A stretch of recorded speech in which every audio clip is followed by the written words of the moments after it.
I stand on the shoulders of great people at NBC News. Some are household names, but most are not. It is an honor to work with all of them. Without them, and most importantly, without my own family, this dream that started in a small town and in this great nation would not be coming true tonight.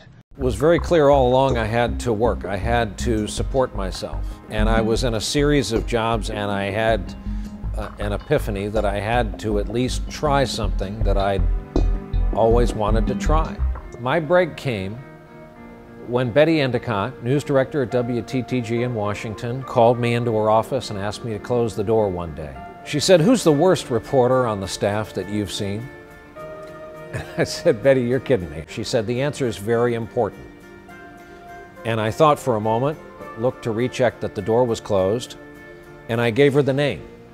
Never repeated it since then. And she said, "You know, you're right. That reporter is going to come off the air, and I'd like you to start." And I went on the air in the 9th largest market in the country.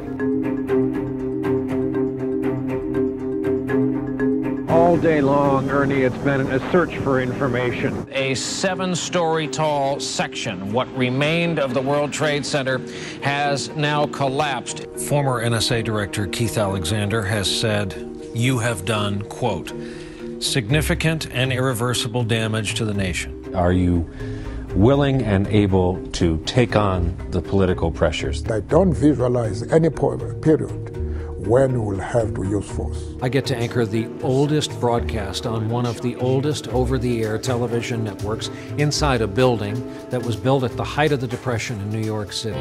One of the interesting things about this job is we get to watch history, stand back, take the long view. You want to talk about time? I was in Moore, Oklahoma 3 days ago. I saw where Sidney Angle lived. Sidney Angle was 9 years old, and he loved one thing: throwing a baseball with his dad. You think his dad isn't thinking about time right about now? This is America, and this is what poverty looks like. And look at where we are.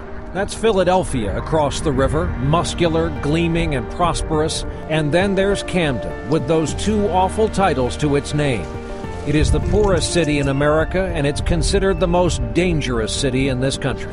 When we do what we do for a living, well, when we have a good day and a good outing, and it coincides with a big story to cover, there's nothing like it. For all the good folks who work so hard to bring this broadcast to you, thank you for being here with us. I'm Brian Williams. Good night.